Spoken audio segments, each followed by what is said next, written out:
네, 여러분 반갑습니다. 이 좋은 교회, 또 하나님이 축복하시는 교회, 또 저기 경산까지 소문이 났더라고요. 우리 안심교회가 기도가 뜨거운 교회라고. 네, 저희 교회도 새벽 기도를 참 열심히 하는 교회인데 이 교회 소문을 들으니까 우리 교회가 못 따라갈 것 같아요. 네, 네, 여러분 안심하셔도 될 것 같습니다. 안심교회 여러분.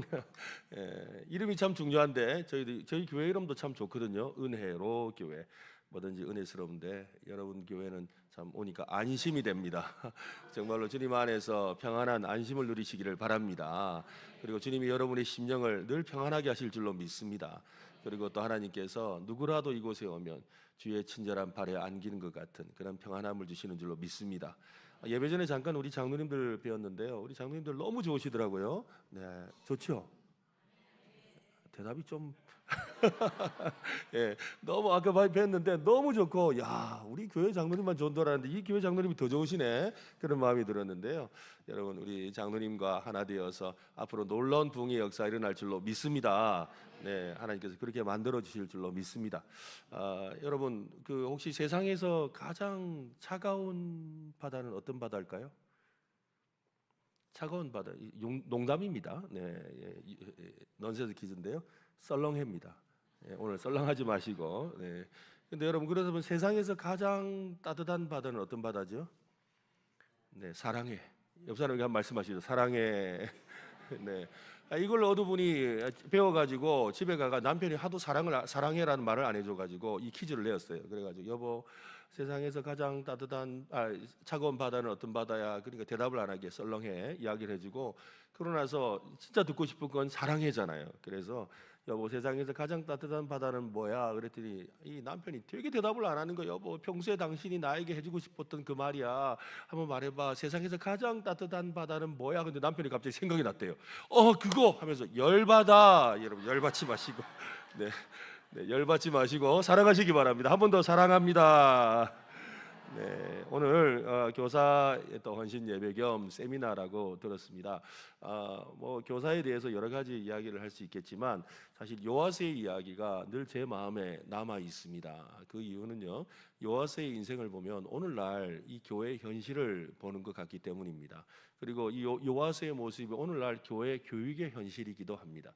오늘날 이 모습을 보면서 정말 요아스처럼 살면 안 되는데, 근데 결론은 너무나 많은 우리 다음 세대가 요아스처럼 살아가고 있다는 것이지요. 이것은 교사만의 문제가 아닙니다. 사실 오늘 이 교사들만 따로 모이면 교사를 위한 이야기도 할 수 있는데, 이렇게 우리 성도님들 같이 예배하시기 때문에 정말로 성도님들이 더 들으셔야 할 내용이기도 해요. 사실 오늘 이 설교를 제가 우리 교회에서도 아주 진지하게 한번 한 적이 있는데요. 그랬더니 우리 성도님들이 심각하게 생각하시더라고요. 그리고 정말 자기 자녀들을 향해서 아주 모지게 닥달하더라고요. 네, 왜냐하면 여러분 한번 생각해 보세요. 여러분 천국 있다고 믿으세요? 믿으세요? 진짜요? 옆 사람에게 말씀해, 천국은 있다. 그죠? 천국은 있습니다. 맞지요? 여러분, 여러분의 자녀가 천국 갈까요? 생각해 봐야 돼요. 네. 근데 참 안타깝게도 우리 자녀들이 예수 안 믿는 것에 대해서 심각하게 생각 안 하더라고요. 네. 우리 자녀들이 예수 믿는 데 대해서 심각하게 생각을 안 해요. 예수 안 믿으면 천국 못 가요. 아닙니까? 맞잖아요. 그죠? 예수 믿어야 천국 가는 거예요. 근데 여러분 자녀들이 예수 믿나요? 생각해 봐야 돼요. 교사들도 한번 생각해 보세요. 교사들도 나에게 맡겨진 그 아이가 정말 천국 갈 수 있을까? 정말 천국 갈 수 있을까? 한번 생각해 봐야 되죠. 정말 생각해 봐야 돼요. 물론 구원은 내 노력으로 하는 것은 아닙니다. 그죠? 내 힘으로 할 수 있는 것도 아니에요. 그렇지만 우리에게 복음을 전할 사명을 주셨거든요. 그리고 그 일을 위해서 교회를 세우신 거잖아요. 이 교회는 바로 구원의 방주거든요. 이 교회는 마치 어머니와 같은, 그러니 하나님이 아버지시라면 교회는 어머니와 같아요. 그래서 어머니에게서 우리 옛말에 아버지 날 낳으시고 어머니 기르신다 하잖아요. 근데 여러분, 여자분들, 우리 어머니들 한번 생각해서 애를 누가 낳습니까? 아니, 애를 누가 낳아요? 엄마가 낳는데 우리 옛말은 뭘 한다고요? 아버지 날라오시고 엄마가 기른대요. 근데 이게 너무나 성경적이에요.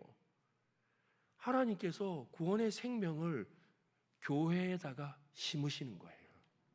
그래서 이 교회를 통해서 생명이 태어나는 거예요. 그러니까 이 교회가 단순히 뭐예요?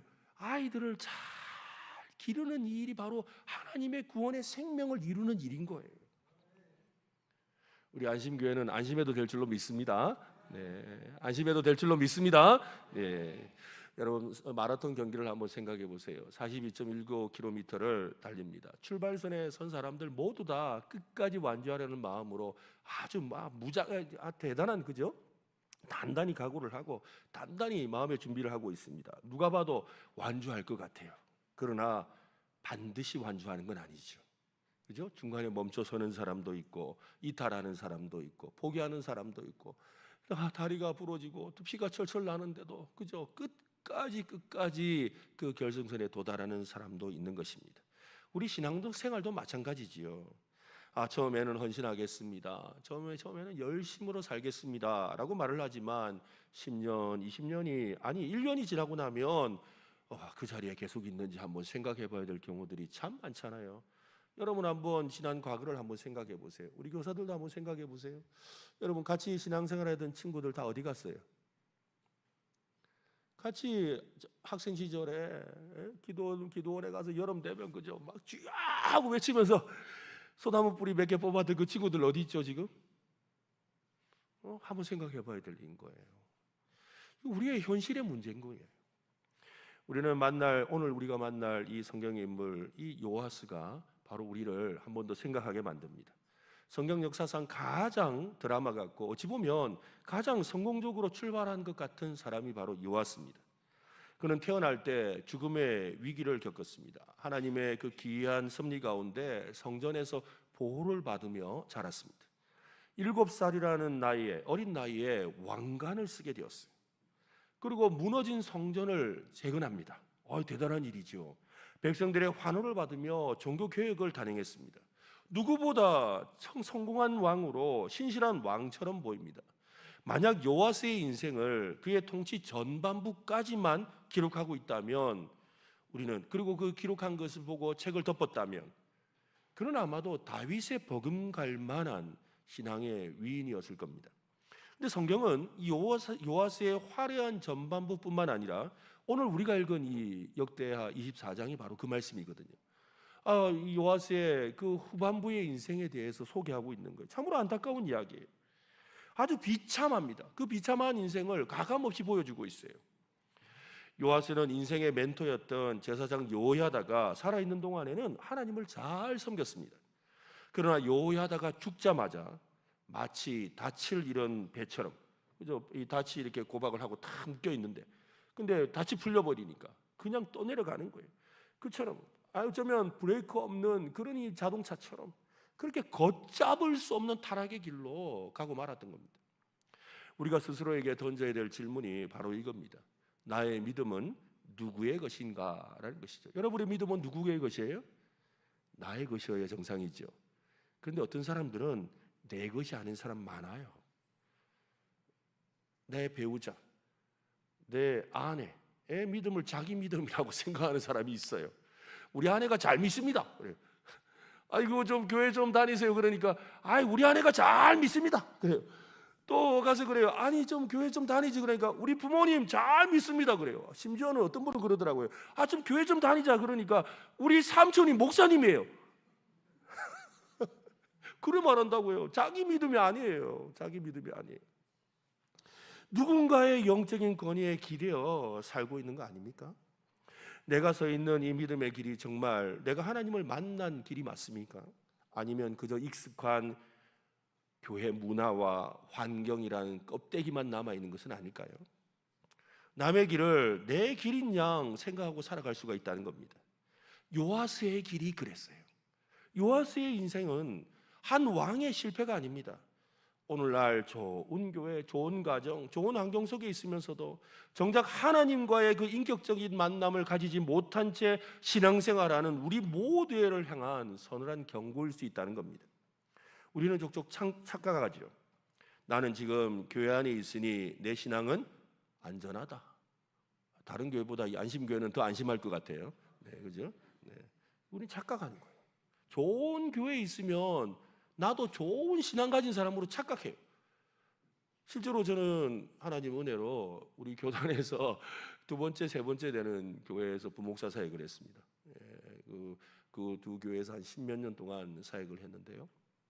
또 저는 또 하나님 은혜로 또 좋은 선교 단체에서 또 이렇게 대학생 선교 사역을 하기도 했습니다. 근데 좋은 곳에 있다 보니까 사람들이 착각하더라고요. 좋은 교회, 큰 교회, 대단한 교회에 있으면 자기 신앙이 그런 줄로 착각해요. 자기도 그런 믿음인 양 착각하는 거예요. 아닙니다, 여러분. 그죠? 예, 제가 봐서는 여러분이 더 믿음이 좋아 보여요. 아멘 좀 하세요. 네, 그죠? 여러분이 더 믿음이 좋은 줄 믿습니다. 그죠? 여러분, 믿음을 교회로 판단할 수 없죠. 또 어떤 분들은 그러시더라고요. 저희 교회도 뭐 한 100년 가까이 되는 교회니까, 또 주변에도 그런 교회들이 많으니까, 아유, 목사님, 우리 집안이 몇 대째 믿는 집안인 줄 아세요? 5대째 믿습니다. 이러고 뭐 우리 집에 목사가 몇 명인지, 우리 집안에 목사가 몇 명인 줄 아세요? 아니, 그거하고 자기하고 무슨 상관이 있어요? 아무 상관없는 이야기잖아요. 예? 그런데 마치 그게 자기가 믿음 있는 양 착각한다는 거예요. 우리 목사님 말씀이 너무 좋고 그래서 안심교회가 부흥한다는 소문을 들었는데, 이 좋은 교회에서 목사님 말씀 들으니까 내 믿음도 훌륭할 거라 착각하는 거예요. 착각입니다. 착각. 옆 사람에게 한 말 합시다. 착각하지 마세요. 한번 옆 사람 보고 진지하게 한 말씀해서 착각하지 마세요. 네, 여러분, 신앙을 대신 사라질 수는 없어요. 우리는 모두 하나님 앞에 직접 서야 합니다. 하나님 앞에 홀로 서야 되죠. 옆 사람에 누구 데려갈 수도 없어요. 하나님 앞에 나는 오직 혼자 서는 거예요.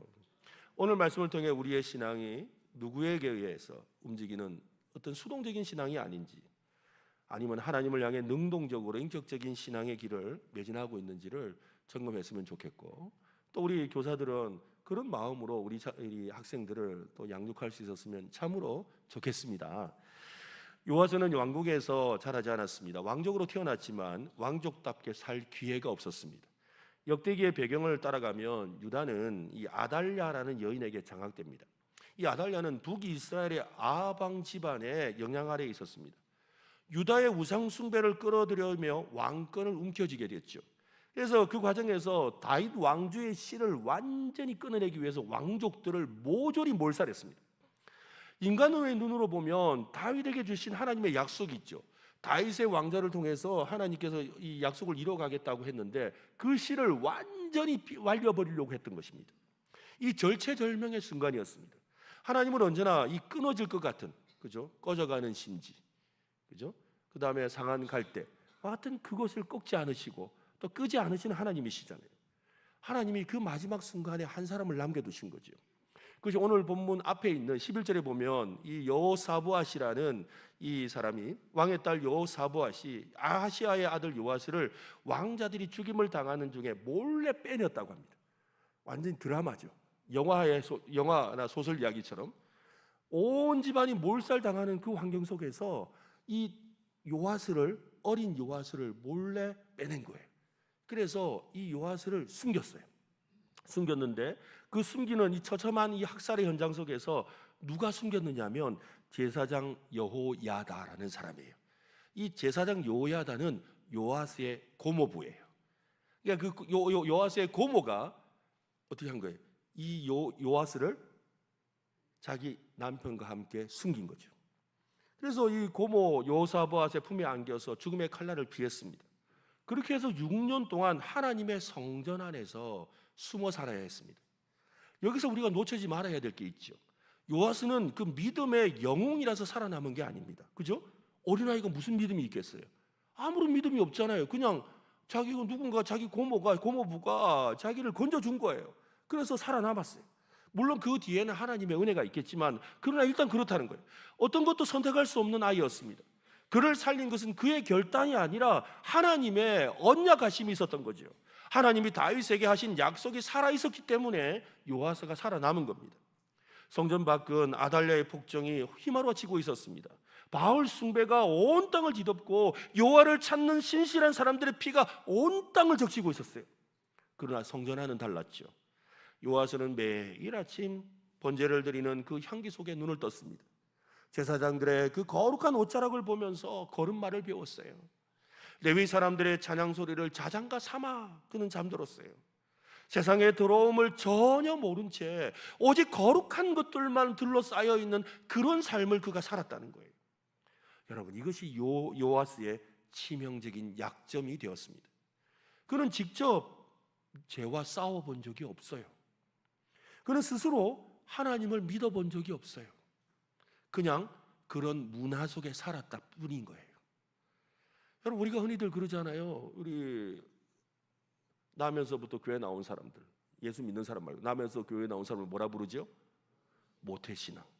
그죠? 뱃속에서부터 교회 나왔다고 모태신앙이라 그러잖아요. 근데 모태신앙을 다른 말로 뭐라 하죠? 못해신앙. 아내신앙, 모태신앙이라는 거예요. 예? 그러니까 부모에 따라서 그냥 환경 따라 찬송가도 잘 따라 불러요. 뭐 이미 뱃속에서부터 들었으니까. 저희도 우리 교회도 보면 우리 태어난 아이들이 와서 이렇게 앉아 있으면요, 얘들은요 뱃속에서부터 제 목소리를 들어가지고 엄마 아빠 목소리보다 제 소리를 더 좋아해요. 그러니까 제가 찬송만 부르면 애들이 눈을 번쩍 뜨고 이렇게 같이 불러요. 왜? 뱃속에서부터 들었으니까. 여러분, 그렇다고 믿음이 있는 건 아니죠. 그렇잖아요. 그렇다고 믿음이 있는 건 아니에요. 그냥 주어진 거룩한 생활 속에 놓여 있었을 뿐이라는 겁니다. 근데 때가 되었지요. 하나님께서 때가 되게 하셨습니다. 요야다는 용기 있게 혁명을 일으킵니다. 제사장 요야다가 혁명을 일으켜요. 그리고 요아스가 7살 되던 때에 그가 유다의 왕이 됩니다. 어린 요아스에게 왕관을 씌우고 왕께 만세! 왕께 만세라고 만세를 외치고 백성들도 환호했습니다. 이 사건은 인간의 연약함에도 하나님의 언약이 얼마나 신실하게 지켜졌는가를 보여주는 사건이지요. 요아스는 그야말로 하나님의 은혜 그 자체였던 거예요. 야, 요아스, 하나님이 이렇게 은혜를 주신 왕이구나, 이렇게 생각했다는 거예요.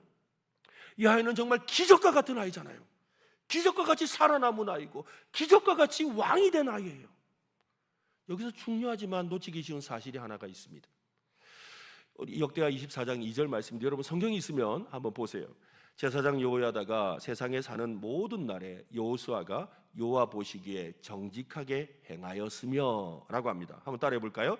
여호야다가 세상에 사는 모든 날에 요아스가 여호와 보시기에 정직하게 행하였다. 요아스가 하나님 보시기에 정직하게 행하였다고 합니다. 야, 정말 잘 살았구나. 야, 그래서 가정교육이 중요하구나. 야, 어려서부터 신앙교육 진짜 중요하구나. 어떤 환경에서 자라냐가 참 중요하구나. 이렇게 제사장 집안에서 제사장이 있는 성전에서 이렇게 자라니까 하나님 보시기에 참 정직하고, 정직하단 말은 신실하단 말이거든요.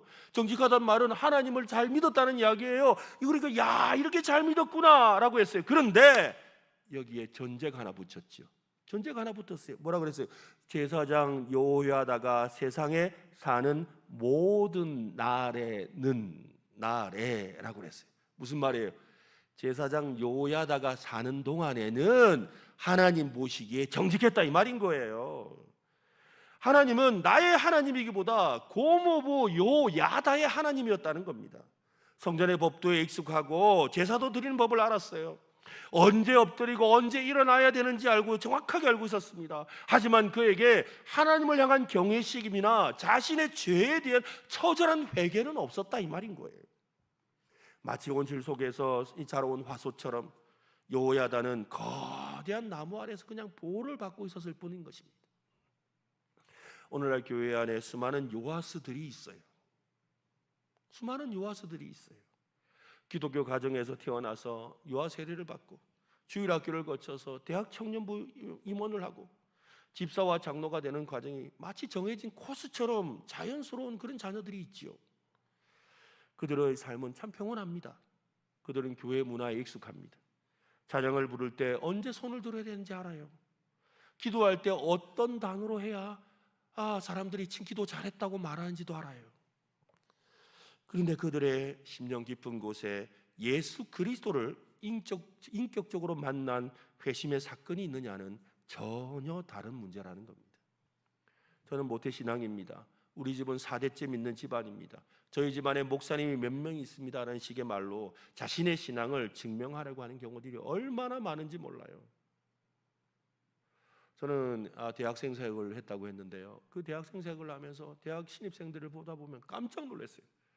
제가 부산에서 대학생 사역을 할 때 부산에서 유명한 목사님 집 아들이 이 신입생으로 들어왔어요. 근데 그 목사님은 그냥 전국적으로 청소년 사역을 잘하기로 유명한 목사님이에요. 얼마나 많은 집회를 다니며 은혜를 끼치는지 몰라요. 그런데 그 아들이 신입생으로 들어왔어요. 들어왔는데 그 아이에게 야, 너희 아버지 집에서 재밌지? 이러면서 야, 너 믿음 좋지? 이러니까 그래요. 우리 아버지 이야기하지 마세요. 저는 예수 안 믿습니다. 충격적이었습니다. 충격적이었어요.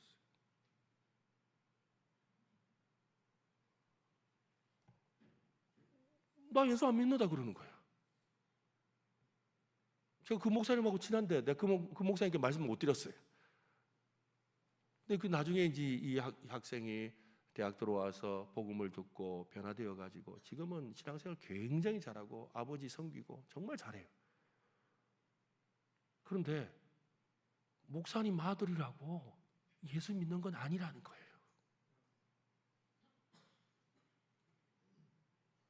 여러분, 목사님 아들만 그럴까요?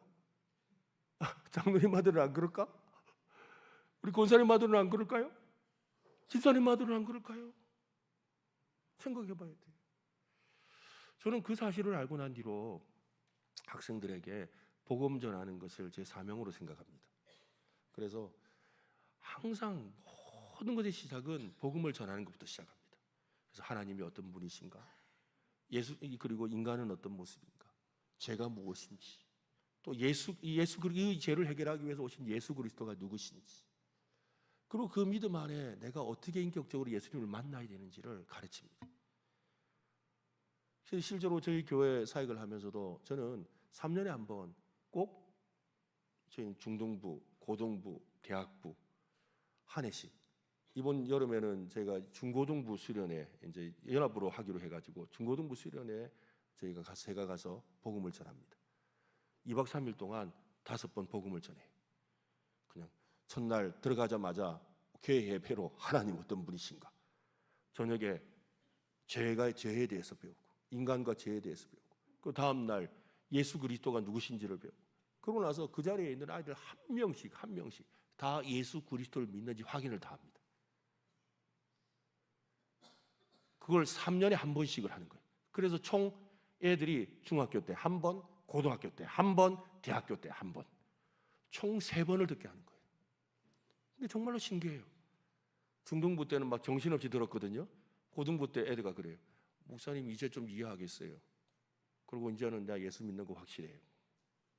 대학생 때 들으면서는 달라져요. 우리 교사들에게도 말합니다. 교사 여러분들에게도 말씀드리고 싶어요. 우리 교사들에게 뭐라 그러냐면, 제일 먼저 신경 써야 될 것은 얘한테 무슨 간식 줄까가 아니에요. 그 아이를 보면서 얘가 예수 믿는 아이인지 아닌지 봐야 돼요. 아니, 목사님 애들이 어린데 뭘 알겠어요? 여러분, 제가 언제 예수 믿었겠습니까? 제가 언제 예수 믿었을 것 같으세요? 맞추면 상을 드려야 될 것 같은데. 제가요, 국민학교 2학년 때 예수 믿었어요. 국민학교 2학년 때 어린이 전도협회에서 와가지고 교회 오후 예배 시간에, 옛날에는 교회들이 오후 예배가 있었잖아요. 어린이 오후 예배. 오후 예배 때 어린이 전도협회에서 와가지고 그래가지고 글 없는 책을 소개해줬어요. 글 없는 책으로 이렇게 소개를 해줬어요. 그러고 나서는 엽서를 하나를 주면서 이 엽서에 성경을 찾아서 답을 써서 그걸 편지로 보내는 거예요. 엽서로 보내는 거, 우편으로 보내는 거예요. 그럼 다시 그쪽에서 또 와요. 또 몇 번을 이렇게 계속해서 보내고, 그걸 통해 통신교육이죠. 통신교육을 하고 마지막에 선물로 글 없는 책을 줘요. 그런데 저는 그걸 통해 예수 믿은 사람이에요. 몇 학년 때? 국민학교 2학년 때. 저는 아이들이, 여러분, 육신의 나이로 보지 마세요. 영의 나이로 보세요. 천국은 어떤 자가 간다 하셨죠? 예수님이? 어린아이와 같은 자가 간다 했잖아요. 그래서 교사들한테, 교사들 여러분들이 해야 될 제일 첫 번째 일이 뭐냐면 얘가 예수 믿는지 확인해야 돼요. 얘가 만약에 예수 믿지 않는다면 따로 불러서 오늘 공과 공부 다 끝났더라도 끝내지 말고 그걸 끝나고 나서 걔만 불러놓고 너 예수 믿는지 확인해 봐야 돼요. 하나님을 어떤 분으로 알고 있는지, 죄가 무엇인지. 여러분, 죄가 무엇입니까? 하나님을 모르고 살아가는 것이 죄잖아요. 회개를 한다는 게 뭐예요, 여러분? 회개가 하나님 내가 거짓말을 했습니다. 하나님 내가 이렇게 살았습니다. 그거 하는 것도 회개지만 구원에 이르는 회개가 있는 거예요. 한번 따라할까요? 구원에 이르는 회개. 구원에 이르는 회개가 있고 그 다음에 성화에 이르는 회개가 있는 거예요. 그런데 구원에 이르는 회개를 받아야, 구원에 이르는 회개를 해야 성화에 이르는 회개를 할 수가 있는 거예요. 구원에 이르는 회개는 하나님, 내가 하나님을 모르고 살았습니다. 내 마음대로 살았습니다. 그래서 하나님을 모르고 산 이 죄를 용서해 주세요 라고 자기 입으로 고백하는 것이 구원에 이르는 회개예요. 그 구원에 이르는 회개를 아이들의 입으로 하게 만들어야 되는 거예요. 이 구원의 확신이 있는 아이는 여러분 아무리 세상이 뭐라 그래도, 세상에 온갖 여러 가지 철학과 여러 가지 공중권세 잡은 자가 별일을 다 해도 그 안에 계시는 주 성령 하나님께서 함께 하시고 역사하는 줄로 믿습니다. 여러분 자녀도 마찬가지예요. 그냥 교회에 나와 있어 주니까, 그냥 교회에 앉아 있으니까 다 예수 믿는 것처럼 보여요. 아닙니다, 여러분. 예수님을 만나야 합니다. 하나님을 만나야 합니다. 한번 합시다. 하나님을 만나게 합시다. 한번 더 할까요? 예수님을 만나게 합시다. 여러분 잘 아는 성경 말씀 있죠? 요한복음 1장 12절 13절. 영접하는 자 곧 그 이름을 믿는 자들에게는 하나님의 자녀가 되는 권세를 주셨으니. 근데 여러분 그 다음 말씀이 너무 기가 막혀요. 13절 말씀이 뭐냐면 이는 혈통으로나 육정으로나 사람의 뜻으로 나지 아니하고. 이게 무슨 말일까요? 혈통으로나 육정으로나 사람의 뜻으로 나지 않았다는 말. 그게 무슨 말이냐면 당시의 유대인들은 그렇게 생각을 했어요. 우리 집안 혈통이 유대인 집안이잖아. 아브라함의 자손이잖아. 그러니까 나는 구원받았다 생각했어요. 이는 혈통으로나. 그 다음에 육정으로나. 뭐냐면 내가 할례를 받았잖아. 할례를 받았으니까 나는 하나님의 백성이야 라고 했다는 거예요. 그 다음에 사람의 뜻. 실제로 자기가 나 하나님의 율법을 지키며 살아가겠습니다. 나는 하나님 율법을 지키며 내 율법대로 살겠습니다. 내가 이렇게 뜻을 정하고 열심히 살았다는 거예요. 혈통으로나 육정으로나 사람의 뜻으로 구원이 임하지 않는다는 거예요. 오직 하나님께로부터 난 자라고 했어요. 우리 부모가 예수 믿었다고, 그죠? 또 교회에 다니다 보면 얼떨결에 세례도 받을 수 있어요. 또 뭐 교회에서 감투도 쓸 수 있죠. 또 교회 열심히 내가 봉사하면서 성실하게 살 수 있어요. 그것으로 나는 게 아니라는 거예요. 무엇으로? 영접하는 자, 곧 주 예수 그리스도의 이름을 믿는 자. 오늘 교사 여러분, 그 일에 힘쓰시기를 바랍니다. 성경 조금 덜 가르쳐도 돼요. 죄송합니다. 성경 좀 덜 가르칠 잘 못 가르쳐도 괜찮아요. 무디, 그 유명한 무디 선생도 성경 잘 못 가르쳤어요. 그러나 그 한 가지, 예수 그리스도를 통한 구원을 가르친 거죠. 이 은혜가 오늘 교사들과 우리 성도들 여러분들에게 함께 하시기를 예수님의 이름으로 축원합니다. 우리의 신앙은 빌려온 신앙이 아니에요. 내 신앙이 되어야 되는 거지요. 하나님 앞에 서는 신앙이 되어야 하는 겁니다. 하나님 앞에 단독자로 서는 신앙이 되어야 합니다. 오늘 여러분 성도님들의 자녀들, 다 큰 자녀든 어린 자녀든, 또 아니면 여러분 가끔씩 찾아오는 우리 손주들, 다른 거 묻기 전에, 용돈 주기 전에 그거부터 물으세요. 네 하나님 아나? 네 예수님 아나?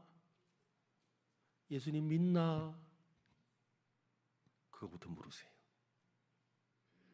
그리고 그 믿음 안에 세워주시기를 바랍니다. 이게 자녀를 위해 할 수 있는 최고의 사랑이고, 그죠? 또 자녀들한테 그렇게 이야기하세요. 야, 네 맛있는 거 이렇게 사줘도 고마운데 난 이거보다 니는 내 교회 나오는 게 제일 좋다, 이 말 하세요. 실제로 우리 권사님 한 분이 그렇게 말씀하셨어요. 아니, 이 교회에서 아주 집사님까지 되는데 이분이 갑자기 코로나 끝나더니 안 나와. 갑자기 안 나오는 거예요. 근데 이 말씀을 듣고는 집에 가서 그랬대요. 야, 나 다른 거 다 필요 없다. 네가 교회만 나오면 된다. 네가 교회 나와서 예수 믿기만 하면 된다. 아니, 뭐 믿는 아들이겠죠, 그죠? 그러니 안수 집사까지 되었겠지. 근데 그 말 듣고 이 아들이 다시 나왔어요. 신앙생활 잘해요. 우리는 자꾸 본질을 놓쳐요. 교회의 본질은 아까 말씀드렸잖아요. 어머니예요, 어머니. 하나님의 생명을 교회에다가 심으셔서 그 생명이 태어나서 자라게 하는 곳이에요. 그 일을 하는 가장 제일 세는 있는 사람들이 교사들이에요. 이 사명을 여러분 잘 감당하시기를 예수님의 이름으로 축원합니다. 우리가 흔히 갖는 신앙적인 오해가 있습니다. 하나님의 일을 하면 마음도 하나님께 가 있을 거라고 생각하지요. 성경은 사역과 마음이 동일시하지 않습니다. 사역을 열심히 한다고 해서 마음이 하나님께 향하고 있다고 하는 건 착각이에요. 요아스가 그랬습니다. 요아스는요 개혁을 일으켰거든요. 하나님이 기뻐하시는 사역을 했어요. 요아스가 전적으로 하나님을 향하고 있다고 볼 수는 없어요. 그가 열심히 성전을 막 재건하고 막 대단한 일을 했지만 그의 마음이 진짜 하나님을 향했는지는 모르겠어요. 14절 말씀에 오늘 24장 14절에 보면 이런 말이 있어요. 공사를 마친 후에 그 남은 돈을 왕과 여호야다 앞으로 가져왔으므로 그것으로 여호와의 전에 쓸 그릇을 만들었으니 곧 섬겨 제사 드리는 그릇이며 또 숟가락과 금은 그릇들이라. 여호야다가 세상에 사는 모든 날에 여호와의 전에 항상 번제를 드렸더라. 그의 통치 초기에 보여준 열정은 실로 대단했습니다. 왕자를 지키는 것으로 만족하지 않았어요. 하나님의 집, 하나님의 그 성전을 바라보며 거룩한 분노를 품었어요. 그래서 그는요 하나님의 성전을 보수해야 되겠다는 거룩한 뜻을 삼은 거예요. 야, 이거 우리로 치면 뭐예요? 교회가 이래가 안 되겠다. 아무래도 안 되겠다. 내가 이 교회를 내가 적극적으로 나서서 다 고쳐야 되겠다. 이렇게 결심을 했다는 거예요. 요아스가 그렇게 했다는 거예요. 뜻을 두고 자신의 마음을 온전히 두고 그 성전을 개혁하고 그리고 예배를 개혁하는 일에 가장 앞장섰다는 거예요. 심지어 어느 정도까지 했느냐면 이 사람들이 지지부진한 거예요. 제사장과 레위인들이 성전을 개혁하고 예배를 개혁하는 일을 좀 이렇게 뜸한 거예요. 열심을 안 내는 거예요. 그러니까 막 5절 말씀에 보면 막 다그쳐요. 제사장과 레위 사람들을 모으고 그들에게 이르되 너희가 유다 여러 성읍에 가서 모든 이스라엘에게 해마다 너희 하나님의 전을 수리할 돈을 거두어라. 그 일을 빨리 해라. 어서 가서 하지 않고 뭐하냐? 레위 사람들이 빨리 하지 아니했다는 거예요. 그래서 어서 가서 하라니까 하면서 막 명령을 내렸대요. 얼마나 다그쳤는지 몰라요. 레위 사람들이 빨리 가도록 막 꾸짖기도 했다는 거예요. 심지어는 요아스의 믿음은 그의 스승이었던 여호야다, 자기 고모부였던 자기의 믿음의 그 근간이라고 할 수 있는 그 여호야다를 향해서도 나타나는 거예요. 여호야다에게 그러는 거예요. 아니 뭐 하세요? 지금 성전 안 고치고. 아니 이런 식으로 성전을 두고 제배를 제대로 안 드리도록 예배를 두고 있어도 돼요? 고모부? 정신 차리세요. 어서 하세요. 지금 조카가 자기 고모부한테 그렇게 하고 있는 거예요. 그리고는 또 기발한 방법을 생각해내었어요.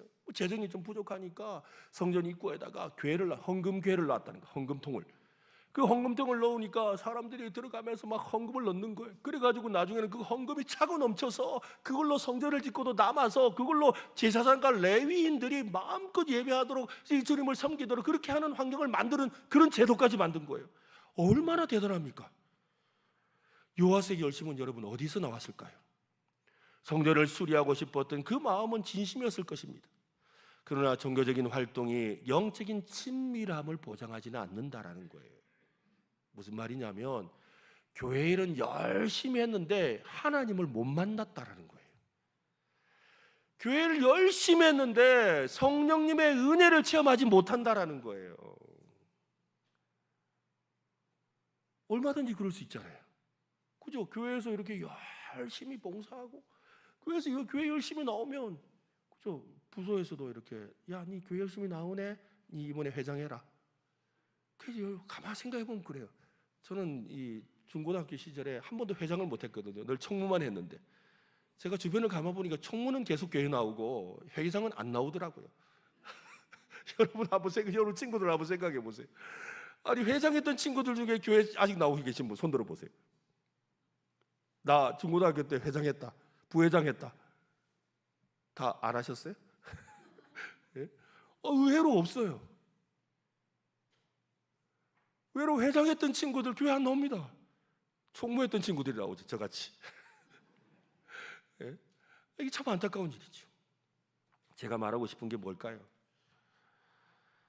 요하스처럼 목회자보다 더 큰 열정으로 왜 일을 이렇게 빨리 진행하지 않느냐고 다그치기도 했지만 그는 열정이 넘쳐났지만 헌신이 대단했지만 그 안에 중심에 하나님과의 친밀함이 없었다라는 거예요. 여러분, 기도를 오래 하는 것이 중요한 게 아니에요. 기도를 왜 하죠? 기도를 왜 하세요? 기도는 하나님과 대화하는 거잖아요. 여러분의 심령에 하나님은 어디쯤 계세요? 여러분의 심령에, 여러분 마음에 하나님과의 거리가 어느 정도 되는 것 같으세요? 우리가 흔히들 코람데오 신앙이라 그러잖아요. 그죠? 코람데오 신앙. 코람데오 신앙이 뭡니까? 하나님 앞에서의 신앙이라는 거예요. 하나님 앞에서의 신앙, 코람데오 신앙이라는 건요, 어떤 뜻이냐면 내 콧바람, 이 콧바람이 닿는데 하나님이 계신다라는 거예요. 한번 해보세요. 너무 세게 하면 코 나오니까 적당히. 한번 해보세요. 지금 거기에 누가 계신다고요? 자, 그러면 한번 해보세요. 그거 세미나니까 이렇게 해도 좀 괜찮으시겠죠? 네. 딱 그 위치를 한번 손으로 한번 해보세요. 따라 해보세요. 어서. 어디까지 가는지 한번 해보세요.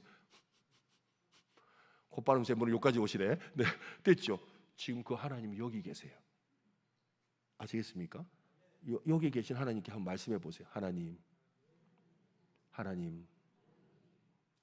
사랑합니다. 하나님 나를 아시지요? 네. 아니 저보고 하지 마시고 하나님 앞에 계신 분한테 하세요. 그죠? 여러분, 그곳에 하나님이 계시단 말이에요. 근데 막 기도를 하는데 어떤 사람은 기도를 유창하게 하는데 하나님께 안 하고 누구한테 하지요? 사람한테 하잖아. 하나님은 저 멀리 계신 분이에요. 여러분, 신앙생활이라는 게 우리가 신앙이 깊다는 게 다른 게 아니에요. 하나님이 가까이 계심을 느끼는 게 신앙생활이에요. 신앙이 좋다란 이야기는 하나님이 정말로 내 콧바람이 닿는 그곳에, 내 콧바람이 닿는 그곳에 계시다고 느껴지는 게 신앙생활이에요. 여러분, 우리 자녀들이 그렇게 되었으면 좋겠습니다. 여러분이 가르치는 학생들이 그렇게 되었으면 좋겠습니다. 그러려면 여러분 교사들이 먼저 그래야 되겠죠. 그죠? 교사들이 자녀들에게, 아이들에게 기도하는 법을 가르치세요. 예, 사실 저희 교회에서는 기도하는 엄마들이라는 이런 기도 프로그램이 있습니다. 이 기도 프로그램은 이 엄마들이 자녀를 위해 기도하는데, 기도를 하는데 그냥 이렇게 기도하라 그러면 대체로 보면 막연해요. 자녀를 위해 기도한다는 게 뭐 별거 있습니까, 그죠? 그러니까 시험 때 되면 시험 잘 치게 해주세요, 뭐 하게 해주세요, 그러잖아요. 근데 이게 기도 제목도 가만히 보면 신앙 따라 달라요.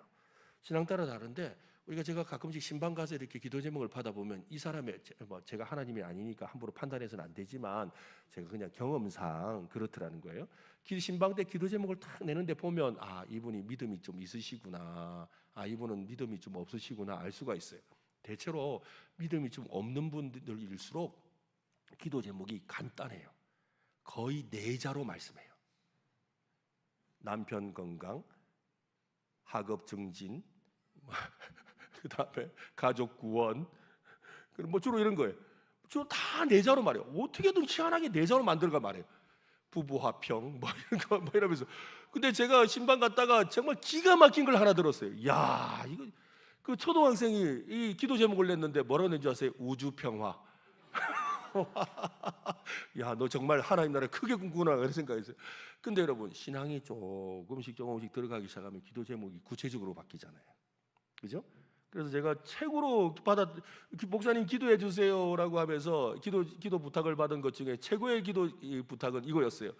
어떤 선교사님이셨는데 선교사역을 하시고 돌아오셔가지고 이제 살게 되셨는데 그 집을 신방을 갔는데 목사님 저를 위해서 좀 저희 가정을 위해서 기도해 주세요. 그래서 뭘 기도할까요? 그러니까 다른 게 아니고요.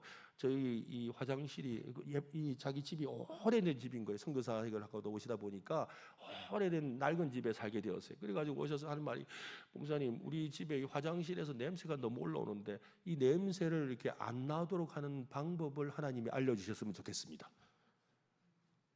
그렇게 기도를 부탁하더라고요. 그래서 제가 그랬죠. 바로 응답이 되었습니다. 철물점 가셔서 500원짜리 이 그릇 거꾸로 생긴 거 있습니다. 그거 덮으세요. 그랬더니 이분이 와 진짜 하나님 살아계신다고. 진짜요. 이분이 와 진짜 하나님 살아계신다고 할렐루야 할렐루야 하면서 얼마나 기뻐하는지 몰라요. 여러분 그런 기도 할까요 안 할까요? 부끄러워서도 못하고 에이 하나님 귀찮아서도 못하고 그죠? 근데 기도라는 건 어떻게 보면 정말 작은 것 하나라도 기도하는 거잖아요. 그래서 이 성경 말씀을 가지고 기도하도록 가르치는 거예요. 사실 우리가 기도를 통해서 뭘 배웁니까? 이 기도는 2종류 기도가 있거든요. 오늘 갑자기 세미나가 돼가지고 다른 방향으로 좀 가고 있는데 좀 이해하세요. 이건 너무 중요한 이야기니까. 기도 우리가요 하나님 이거 주세요 저거 주세요 하는 기도를 자기 중심적 기도라고 그래요. 그런데 우리가 여러분 목사님 말씀에 은혜를 받고 새벽기도 나와서 목사님 말씀에 은혜 받고 나면 기도하게 되죠. 그때 내가 가지고 있던 기도 제목이 아닌 다른 기도를 하게 될 때가 있잖아요. 그렇죠? 이걸 뭐라고 그러냐면 자기 초월적 기도라고 그래요. 한번 해봅시다. 자기 중심적 기도, 자기 초월적 기도. 자기 초월적 기도를 드려야 신앙이 성장하는 거예요. 자기 중심적 기도는 죄송한 이야기인데 예수님이 뭐라 하셨어요? 이방인들도 구한다 그랬어요. 우상 앞에서도 그렇게 기도해요. 팔공산 가서도 갓바위 앞에서도 그렇게 기도해요. 그런데 우리의 신앙이 자라고 믿음이 자라는 기도는 하나님이 우리에게 기도할 마음을 주시고 말씀을 통해 깨닫게 해주신 것을 기도할 때 우리의 신앙이 자라는 거예요. 이게 바로 자기 초월적 기도라는 거예요. 즉 내가 기도하려고 했던 게 아니었는데 하나님이 나에게 기도할 마음을 주시는 거예요. 그 기도가 나오는 거죠. 그래서 자녀를 위해서 이렇게 말씀을 가지고 그 기도를 하는 거예요. 근데 그 기도를 우리 아이들도 시킵니다. 그래서 공과 공부 마치면 우리 이 영아부 유치부는 그걸 모르는 거 안 하고 그건 선생님이 하고 유년부, 소년부, 중등부, 고등부, 대학부까지 모든 부서가 공과 공부 마치고 나면 반드시 그날 요절 말씀을 가지고 이걸 가지고 하나님께 찬양기도, 회개기도, 감사기도 그리고 또한 자신과 가족과 학교와 나라를 위한 중보기도를 해요. 이 4가지 기도를 반드시 하는 거예요. 이것을 통해서 내가 하는 기도를 넘어서서 하나님과의 기도의 교제가 넓어지도록 하는 일을 하는 거죠. 성도님들도 여러분 기도하실 때 그렇게 기도하시길 바랍니다.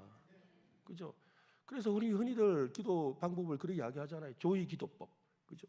조의 기도법 아세요? 기도하는 순서. 조의 기도법. 조의 영어로 JOY. 이게 무슨 말이냐면 첫 번째 Jesus first. 먼저 주의 나라와 그의 영광을 위해 기도하라는 거예요. 두 번째 O, other second, 다른 사람을 위해 기도하라는 거예요. 그 다음에 Y, you last, 나를 위해 맨 마지막에 기도하라는 거예요. 여러분 그렇게 기도하고 계시죠? 그죠? 그냥 어렵게 말해서 그렇지 여러분 그렇게 하고 계실 거예요. 여러분 이 기도를 통해서 그렇게 하나님을 만나는 은혜들이 있어야 되는 거예요. 교회 오래 다녔다, 뭐 교회 봉사 열심히 했다로 여러분 우리의 신앙을 세울 수 있는 게 아니에요. 많은 분들이 착각하세요. 그는 요아스가 성전을 수리했지만 그 성전의 주인이신 하나님을 만나지 못했다 이 말인 거예요. 하나님의 집을 짓는 사람이었어요. 하나님의 말씀을 갖다 놓는 사람이었어요. 말씀을 사람들로 하여금 읽게 만드는 사람이었어요. 그런데도 그는 하나님을 몰라요. 하나님을 몰라요. 세상에 어떻게 그럴 수가 있냐 말이에요. 여러분 하나님을 알아가시기 바랍니다. 하나님과 함께 하시기 바랍니다. 주님이 더 가까이 경험되는 역사 일어나길 바랍니다. 우리 교사 여러분들 한 해 사역을 마칠 때 다른 거 생각하지 말고 이거 생각하세요. 아, 우리 아이들이 나와 함께 있으면서 이전보다 더 하나님을 알게 되었나? 이전보다 더 하나님을 더 바라보게 되었나? 그걸 먼저 생각해 볼 수 있는 여러분 되시기를 바랍니다. 그리고 그걸 내가 이 아이들에게 보여주고 있는가, 전해주고 있는가를 살펴봐야 하는 것이지요. 여러분 이 요아스의 심각한 문제는 뿌리가 없었다라는 것입니다. 그 뿌리가 없는 모습이 언제 드러나냐면 여호야다, 고모부였던 제사장 여호야다가 죽었을 때입니다. 성경은 굳이 여호야다의 나이를 130세라고 표현을 합니다. 한 세대를 버텨온 영적 기둥이 있었던 거죠. 그 한 100년을 이 유다를 지켜오는 그런 영적 거장이었던 거예요. 근데 그가 장사된 후에 유다 방백들이 요아스에게 나왔습니다. 그들이 왕에게 절을 합니다. 왕이 그들의 말을 들어듣는 거예요. 이 장면은 단순히 정치적인 보고가 아닙니다. 히브리적 맥락에서 보면 절을 하다는 것은 존경과 충성을 가진 아주 아첨을 한다는 거예요. 그러니까 방백들이 와서 아첨을 시작하는 거예요. 그 전까지는 여호야다가 있어가지고 가오지 못했는데 여호야다가 죽고 나니까 이 방백들, 그러니까 신하들이 와가지고 왕이시여, 왕이시여 이랬다는 거예요. 왕이시여, 왕이시여, 왕께서는 이제는 드디어 왕의 뜻을 펼칠 때가 되었습니다. 이제 더 이상 여호야다의 아래에 있을 필요가 없습니다. 왕이시여, 이제 마음껏 해보세요. 이런 거예요. 그 이야기에 요아스가 선택을 하죠. 여호야다의 빈자리를 말씀으로 채우지 않고 사람들의 목소리로 채웁니다. 여호야다가 이 선택이 유다 전체의 방향을 바꾸는 계기가 된 거예요. 오늘 보면 18절인데 여러분 같이 한번 읽어볼까요? 성경이 있는데요 18절 같이 한번 읽어봅시다. 그의 조상들의 하나님 여호와의 전을 버리고 아사랴 목상과 우상을 섬겼으므로 그 죄로 말미암아 진노가 유다와 예루살렘에 임하니라. 아니 여호와의 전을 누가 아까 지었죠? 누가 회복시켰죠? 요아스가 지가 지어놓고 어떻게 한다는 거예요? 지가 헐었다는 거예요. 버렸다는 거예요. 자기가 제사장과 레위인들에게 어서 가서 안 짓고 뭐해 이랬던 그가 이제는 뭘 한다고요? 자기가 버렸다는 거예요. 그리고는 아세라와 바알 우상들을 섬기는 일을 했다는 거예요. 하나님의 진노를 불러들이는 일을 했다는 겁니다. 어떻게 이럴 수가 있습니까? 불과 얼마 전까지 성전을 수리하고 성전에 대한 열심이 대단했던 그가 어떻게 그럴 수가 있냐는 거예요. 이것이 문제죠. 왜 그래요? 뿌리가 없었던 거죠. 믿음의 뿌리가 없었다 이 말입니다. 믿음의 뿌리가 없이 살아왔다는 거예요. 그냥 여호야다가 살아있을 때는 그냥 모범생처럼 보였습니다. 근데 이제 눈치 볼 것이 없어지니까 이제 본색이 드러나는 거예요. 실제로 제가 학생들 이렇게 사역을 하다 보면 학생들이 그래요. 저는 서울에 대학 갈 거예요. 서울로 대학 갈 거래. 그래서 내가 야, 니 참 부모님 좋아하겠다. 니 서울로 대학 갈 공부 열심히 하는구나. 참 대단하다 그래요. 왜 서울로 가려고 그러니까 서울로 가야 부모님에게서 떠나거든요. 왜 떠나려고 그러니까 그래야 내 마음대로 내가 살죠. 근데 부모는 그것도 모르고 우리 애가 서울로 간답니다. 서울로 간답니다. 이거 좋아하는 거예요. 그러면서 목사님 우리 애가 서울로 간다 그러는데 서울의 그 대학의 그 옆에 있는 좋은 교회 좀 소개해 주세요. 얘는 교회 갈 마음이 하나도 없어요.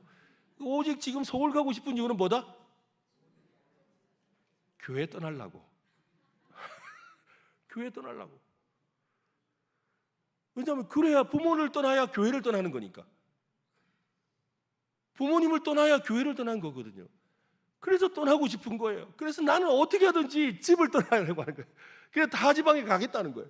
제가 이걸 한 달 이렇게 이 설교를 했는데 우리 여집사님 한 분이 와서요 울면서 이야기해요. 목사님 그 목사님 이야기가 진짜 우리 집 아들 이야기였어요. 우리 아들 이야기 울면서 이야기를 하는 거예요. 그분은 진짜 기도 많이 하는 분이셨거든요. 자, 그 아들을 위해서 얼마나 기도 많이 하는지 몰라요. 정말 기도하는 분이셨는데, 그래서 그 아들을 위해서 진짜 온갖 걸 다 하면서 이렇게 붙들어 놨는데 그 아들이 그러더라고요. 나는 대학 가면 교회 안 나갈 거라고. 대학 가면 교회 안 나갈 거라고. 마음에 굳은 결심을 하고 있는 거예요. 여러분 오늘 집에 가서 확인해 보세요. 확인 꼭 해보세요. 근데 부모는 그것도 모르고 어떻게 해요? 교회에다 전화해가지고 목사님 그 아는 교회 좀 연결해달라고. 저희 교회가 이제 경산에 있는데 영남대 옆에 있거든요. 가끔씩 부모님들이 오세요. 아들 데리고 신학기 되면 오세요. 아들 데리고 와가지고 다 앉혀놔요. 앉혀놓고 목사님 우리 애가요 어려서부터 이렇게 우리 집안이 어떤 집안이고 이러면서 얘가 하여튼 믿음이 좋은 애인데 하여튼 이 교회 왔으면 근데 다 만져 쳐다보면서 내가 보면요 얘는 믿음이 하나도 없어. 딱 뭐 말하는데 보면 다 딴 데 쳐다보면서 뭐 하고 있냐면 그래 엄마 오늘 한 번만 왔다 이러고 있는 거예요. 한 번만 왔다는 거예요. 엄마 나 한 번만 왔다 이러고 쳐다보고 있어요. 그러다가 나중에 뭐 이제 애가 이제 부서 목사님도 만나고 아이들 친구들도 다 소개해줘가지고 다 만났어요. 근데 애들은 시큰둥해요. 그러고 나서 그 다음 주부터 안 나와. 우리는 막 열심히 연락을 해요. 그런데 안 나와요. 그러면 그 부모님이 저한테 전화가 와요. 목사님 우리 애가 교회를 안 나오는데 목사님 뭐 합니까? 아니 자기가 챙겨야 될 거면 나더러 챙기라 그래. 그러면서 나중에는 또 막 은근히 압박합니다. 갑자기요 뭐 요즘에는 배달이 되니까 세상에 그 지방에서 저희 교회로 간식을 이만큼 보내요. 목사님 좀 부교육자님들하고 맛있게 드시라고. 왜 줄까요? 자기 아들 챙기라고. 그래 내가 우리 부서 목사님한테 좀 챙겨라, 좀 연락을 해라. 그래. 아니 목사님 우리 연락하는데 우리 전화 하나도 안 받아요. 왜? 얘는 처음부터 그럴 마음으로 왔기 때문에. 그럴 마음으로 온 거예요. 우리가 속고 있는 거예요. 너무 심각한 이야기를 했죠. 현실이에요. 그래서 우리 아이들 한 영혼 한 영혼을 정말 사랑하는 마음으로 그 영혼 하나하나를 위해서 여러분 교회가 기도하고 교사들이 기도하고 붙들어야 돼요. 여기 떠나면 어떻게 될지 몰라요. 좋은 교회 가면 될 것 같죠? 아닙니다, 여러분. 어디 더 유명한 목사님 교회 가서 다닐 것 같죠? 아닙니다, 여러분. 여기에 뿌리 내리지 않았는데 어떻게 되겠어요? 그 최전선의 교사들이 서 있습니다. 이번 여름에 그죠? 성경학교도 하고 수련회도 하고 그래서 오늘 이 교사 헌신 예배 하잖아요. 마지막 기회라고 생각하세요. 정말로 기도하며 하나님의 은혜를 구하세요.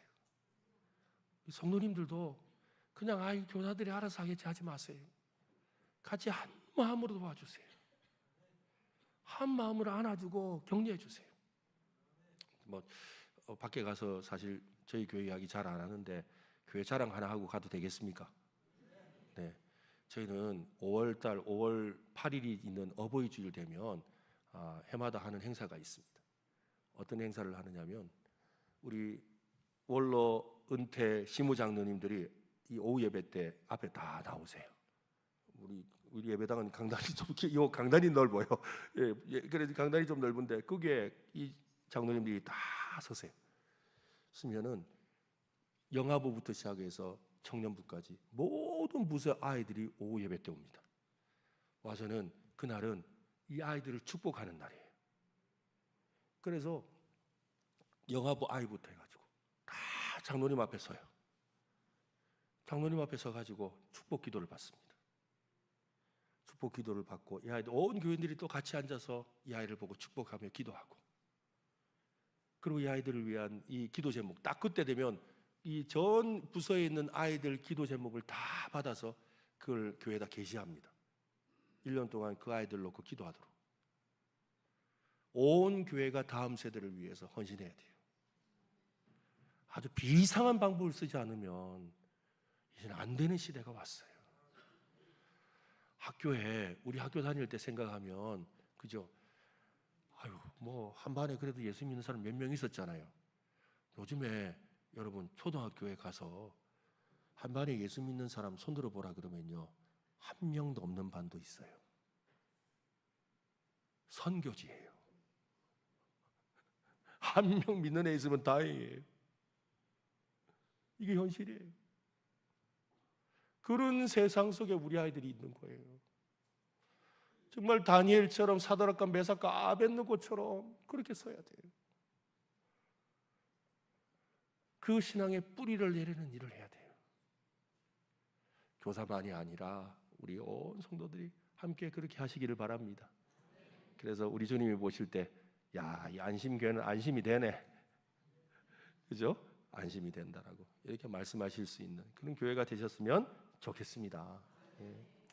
오늘 말씀을 마무리하려고 하는데요, 여러분 요아스의 실패는 무엇 때문입니까? 그는 하나님을 인격적으로 만나지 못했기 때문입니다. 그의 신앙은 요야다라는 그런 위대한 스승의 또 고모부의 그 대리인을 통한 신앙이었습니다. 요아스의 이야기는 남의 이야기가 아닙니다. 바로 저와 여러분의 이야기고, 그죠? 우리 가족의 이야기고 우리 자녀의 이야기입니다. 여러분 곁에 있는 영적 지도자, 배우자, 부모님이 사라진다면 여전히 그 자리에 우리 아이가 예배할 수 있을까요? 아무도 나를 보지 않고 아무도 나를 칭찬하지 않고 오히려 세상의 유혹이 달콤하게 속삭일 때 그 아이들이 그건 아니에요, 나는 예수님을 믿어요 라고 이렇게 고백할 수 있는 역사가 일어났으면 좋겠습니다.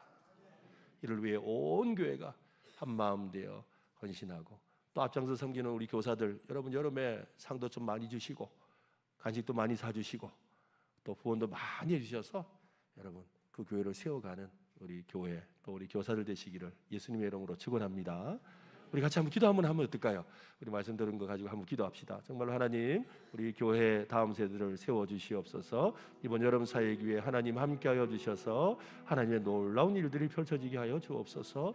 하나님 무엇보다도 하나님이 기뻐하시는 거룩한 일들이 펼쳐지도록 하나님 교사들이 또 아이들을 잘 감당하게 해주시고, 우리 또 이 기성세대들이 또 자녀들을 품고 또 기도하고 사랑하게 해달라고 우리 같이 깨달은 말씀 가지고 주여 한번 외치고 기도하겠습니다. 주여 하나님 아버지 감사합니다. 오늘 말씀을 통해 우리에게 도전하시고 알게 하신 이 말씀을 우리의 마음에 새기게 하여 주시기를 원합니다. 주님 주시는 그 은혜의 말씀을 우리의 마음 생애는 믿음의 삶이 되도록 아버지 하나님 도와주시고 하나님의 기뻐하시는 거룩한 은혜의 삶으로 아버지 나아가도록 주여 인도하여 주시옵소서. 그래 정말 하나님의 다음 세대 아이들이 믿음 안에 굳게 서는 역사들 일어나게 하여 주시고 하나님의 선한 뜻을 이뤄가는 은혜와 사랑들을 발견하며 기뻐하는 영광이 나타나게 하여 주시옵소서. 하나님 아버지 감사합니다. 오늘 말씀을 통해서 우리 교사들과 우리 온 교우들이 함께 다음 세대를 생각하는 시간을 주시니 감사합니다. 하나님 요아스처럼 우리 자녀들이 세워지지 않기를 원합니다. 다윗처럼 세워지게 하여 주시옵소서.